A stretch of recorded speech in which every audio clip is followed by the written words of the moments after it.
Hello everyone, and welcome back to Bugs Bunny Lost in Time on the Sony PlayStation 1. I am One Wild Sheep yet again, and today, ladies and gentlemen, we are actually going to move on to one of, if not my favorite stage of the game. And it is one of the shorter stages, all things considered, but it's pretty damn awesome, what can I tell ya? Objects in the mirror may be closer than they appear. It's going to come across a little bit out of sync then, because I said that a bit later than I needed to. But basically, yeah, it's one of my favorite stages in the game, and it involves racing in vehicles. So it's pretty damn dope. What can I tell ya? So let's just head on back to the 1930s, shall we, ladies and gents? And basically go on right into it, shall we? Although I can't remember I don't know if this particular stage is based off a Looney Tunes cartoon or not. If it's based off a Looney Tunes cartoon, nothing springs to mind, so I probably haven't watched that one, but I have no idea. Either way, it's a good stage, what can I say?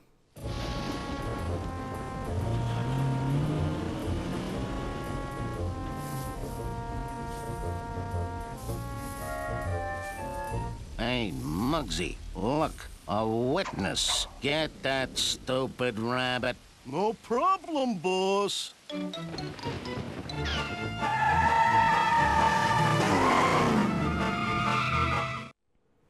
So yes, this is a chasing minigame. Oh Jesus Christ, the engine sound effects are loud.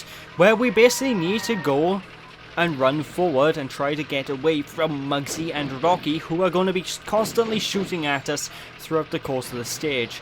And apart from the bullets, they can't really do anything to you at all, ladies and gentlemen. They are very simple enemies to deal with, and this is basically a on-rails stage. You know, you always have to go on rails, you always have to go forward, and basically the only thing you need to really worry about throughout the course of this level, apart from dodging the bombs and bullets and whatnot, like they're in front of us right now, is just collecting all of the golden carrots that are in your path. And if you miss any golden carrots, it can be a bit of a pain in the ass in order to return throughout the stage again in order to pick them up. But I love this stage. I love the music in this stage. I love the general idea, and just, I don't know, it's just something neat, you know, and it's something different, and I appreciate that. And the controls aren't that bad either, for all things considered, but they do take a little bit of getting used to, especially when you're in the sequence with the car, because the car is very slidey, you know, folks.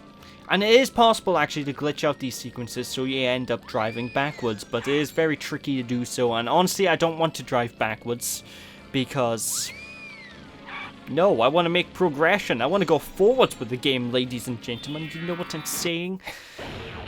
But like I said, it is a very short stage, all things considered, well, I say it's a short stage, it's still about a good 5 or 6 minutes long, so considering it's a on-rails sequence, it's a bit lengthier than you'd probably expect, but, you know, it's a good stage, I dig it. And whenever you're on this unicycle sequence, for some reason they gave you the ability to ring the bell. No, it does nothing, but you can ring the bell, I suppose. I forget which button it is to ring the bell. I think it might be the square button. Or I'm going to assume the square button to ring the bell, but yeah, you know, you can do that if you so choose, ladies and gentlemen. And the biggest issue you may have with this stage is probably just collecting a lot of the stuff when you first run through. Like, I failed a good few times in the first sequence at the very least. There's so many failures I'm cutting out in this playthrough, you know, folks. So I did fail to collect everything properly on each of my run-throughs, because it is tricky. It is really tricky, what can I tell you? And if you do want to collect all the items in one go without revisiting the level, then what I sort of recommend is just killing yourself after you miss an item. So, for example, if you miss a golden carrot, just run into the wall constantly until you die. Which I don't think you can do when you're on this section when you're riding the goat, which is a bit of a shame, but, you know, it's a thing. That's the end of the stage. That was a level. I like it. It's pretty damn awesome. It's just a shame it's the only level of its type. I would have liked more stages like it, you know, ladies and gentlemen. But we do have another stage coming up right now, ladies and gentlemen, which actually brings me to a story. The next stage that we're going to do, because this is my actual second attempt at recording this game, ladies and gentlemen. I initially tried recording it through my PS3, because I have the disc and I chucked it into the PS3, and I don't think this game's on the PlayStation Network. For some reason, the European copy of this game, the PS3 does not like playing the European copy of this game. And I will actually show a bit of a gameplay example after I've done the stage itself, but, you know, I actually had to go back to my PS2 to record this to capture this footage, ladies and gentlemen. Because I just couldn't get it to work properly on the PS3. I got through halfway through the game, and then the graphics just refused to load properly, and yeah, it was unwatchable, basically, folks. Like I said, I still got some of the footage saved, so I'm going to splice some of that footage in after this boss fight. But for this boss fight by here, this is La Corrida! Basically, we're playing as a matador, and, well, we have to do our matador thing. We have to roar the bull into each of these signs to inflict damage onto its health, and, whenever we hurt the bull, it will drop a golden carrot, and it's basically moving from one point to the other point to another point to another point in this giant arena. It's the same as every bullfight ever in every video game ever. Like, every time there's a fight of this style in a video game, it's always the same sort of idea. Like Conker's Bad Fur Day, for example. Conker's Bad Fur Day basically has this exact same boss fight, you know, ladies and gentlemen. Bullfights like this are always handled the same way, but to be fair, there's not many ways you can handle this type of boss fight differently. But basically just stand in front of the signs until the bull runs into the sign, and that's basically all we can do, you know, ladies and gentlemen, until he dies. And if you press the action button, you can actually hold down the cape. It doesn't do anything. It's just a neat little graphical touch you can do if you really want, ladies and gentlemen. And you know, I actually kind of like the fact we actually change costume for this fight. I actually quite dig that. It's pretty damn cool. I like it when games do that, when you change costume to fit a certain level theme. More games need to do that sort of deal, what can I tell you? But anyway, as I was saying, moving into the PS3 version, this is what it looked like on my PS3 copy. It didn't look very well. It didn't look very good at all. This was unwatchable. I mean, the picture clarity was more clear, but it was a garbled mess of colours and stuff, and I've seen other people play the game just fine on their PS3s, so I'm gonna just assume it's my the European copy doesn't work very well with PlayStation 3s. That's what I'm going to assume. For the most part. If anybody knows and they can clarify in the comments what causes that glitch, please tell me. Because I'd love to be able to play this on my PS3, you know, because it means I have to hook up my PS2 a lot less, because it's a pain in the ass to hook up a PS2 just to play a PS1 game.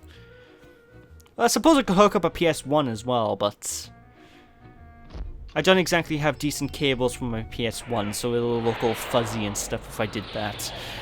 But I digress. Anyway, moving on, it's time to move on back to Dimension X, because we have yet another boss battle to deal with. And this, ladies and gentlemen, is probably my favourite boss fight in the entire game. Probably. I love this boss fight. I enjoy playing through this boss. And I remember repeating this boss fight constantly when I was a kid, just playing through this over and over and over and over again, just because I enjoyed this so much. It's such a fantastic battle. The only issue I sort of have with it is involving the rocket itself, because the rocket itself that activates when we unlock this boss fight, whenever you're inside the Dimension X hub world, that's all you can hear is just the rocket engine going, and it does sort of grate on my ears a little bit, but you know.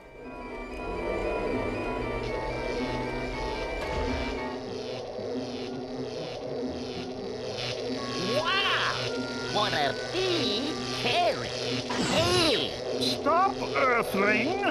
This is my special experimental Z15 Astro Mutant carrot. Oh. Okay. If you say so, buddy. Anyway, for this boss fight by here against Marvin the Marshal himself, basically occasionally he's going to shoot his NG ray gun at you, and we basically need to try and jump over that whenever that happens. But the biggest thing he's going to try and do most of the time is throw out these pellets. These pellets will transform into Martians after a set amount of time. So what we need to do is we need to pick up these pellets and chuck them right back at Marvin the Martian's flying saucer itself. And basically, for every Martian that lands on his flying saucer, we get an extra bit of his health bar lowered. However, this is a timed boss battle in regards to its health, because after a certain amount of time, the Martians will fall off the side of his flying saucer. When this happens, he will retain his health and he will regain it, basically. So this is mainly a timed mission. If you want to get it done quickly, you do need to sort of speed run your way through and just chuck these things at him as much as possible. But, you know, if you're quick enough, if you can utilize your rolling powers good enough, you can just easily take him out within a minute. It's a very simple, very easy boss fight, but it's so fun to master, you know, ladies and gentlemen. Anyway, that is it for this, that is it for this part, ladies and gentlemen. So thank you all for watching.